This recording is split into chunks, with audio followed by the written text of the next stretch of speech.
Alright guys, welcome back to another video. This is 5 things I hate about the Royal Enfield Himalayan. Yeah guys, first on our list is ground clearance. It's too low for technical riding. You know, kind of actual enduro riding, not adventure riding. I mean, it is an adventure bike, it's not an enduro bike, so that makes sense. But when things do get a little bit more technical, you will get stuck. I've been stuck a few times. Going down rock steps, going up rock steps. There was one time I was probably at like a 60-degree angle, stuck. The lucky bike had to come and, you know, help me muscle the bike down.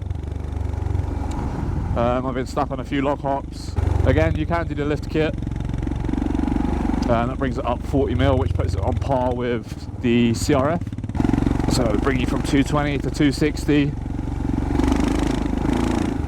So yeah, you can change it. It's not the be all and end all of the bike. Like it is an expensive mod. It's 400 400?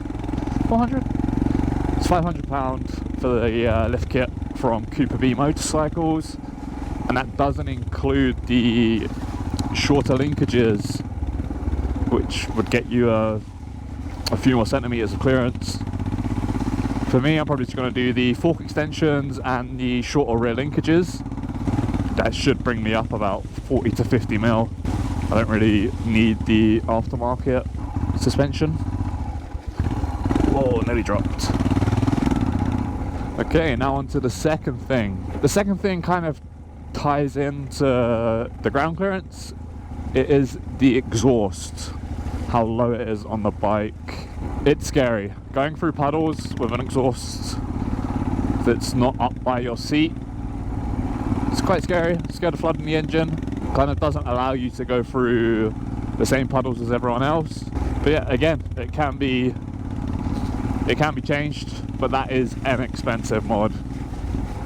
I can't remember the brand, I think it's Zard.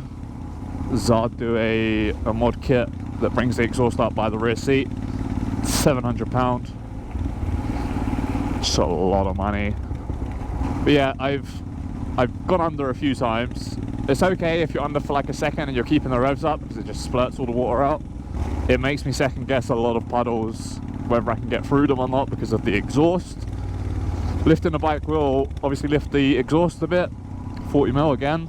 It's quite a bit, which will allow me to go through more puddles, and you know, you kind of get used to where your exhaust is.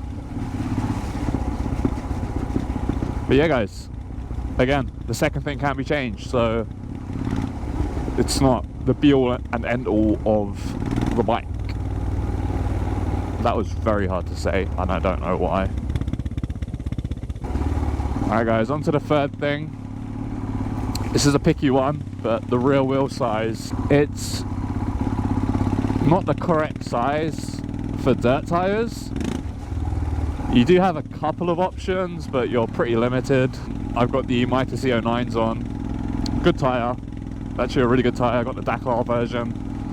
Very solid. You can run these at like 10 PSI. And they just, yeah, great tyres. Other than that, you've got the MT21s, the Pirellis. But yeah, there's not many options. But yeah, it's quite a picky one. It's mainly if you're doing dirt riding, off-road riding. If you're only doing a little bit, then it's fine. Like you can run, you know, whatever tire you want, like a 50-50. I do mostly dirt, so yeah, picky one. Yeah guys, the fourth thing on my list would have to be the power. Fully loaded. On your own with not much gear, it's fine. But if you're fully loaded or you're 2 up, it does start to lack in the power department. But again, yeah, that's something you can change. You can do the cam mod, you could do the big bore kit, the ECU, aftermarket exhaust, aftermarket air filters, the airbox side delete thing, whatever it's called. So you could honestly bring it up to 40 brake. I think 30 would be fine, which would just be cam, ECU. But yeah, I've been out 2 up with my girlfriend. We went camping and we hit an uphill section, and boy,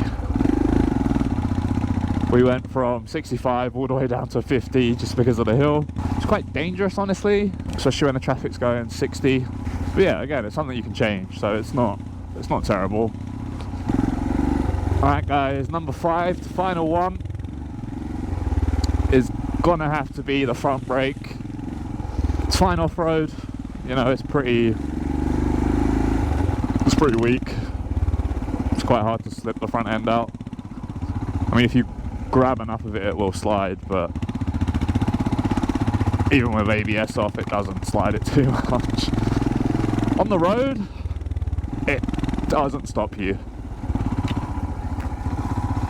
I mean, it does, but it takes a hell of a lot of braking. The rear brake is fantastic. I've stalled. But yeah guys, it doesn't stop you as much as you'd want it to.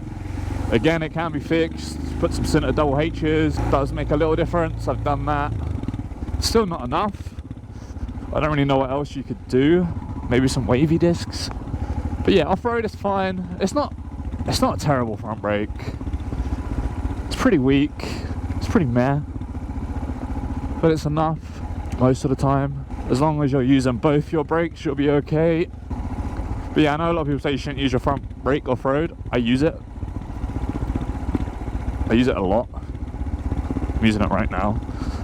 But yeah guys, that's 5 things I hate about the Himalayan. It was quite hard to come up with this list. It was quite a picky list. The ground clearance and the exhaust are 2 things that I do wish were higher, which I will be changing. Maybe not the exhaust because it's way too expensive for what you get. Might have to speak to some metal smiths and see if they can come up with something. But yeah guys, thanks for watching. We're nearly at 200 subs. I appreciate all of you. Until the next one, ride safe. Peace.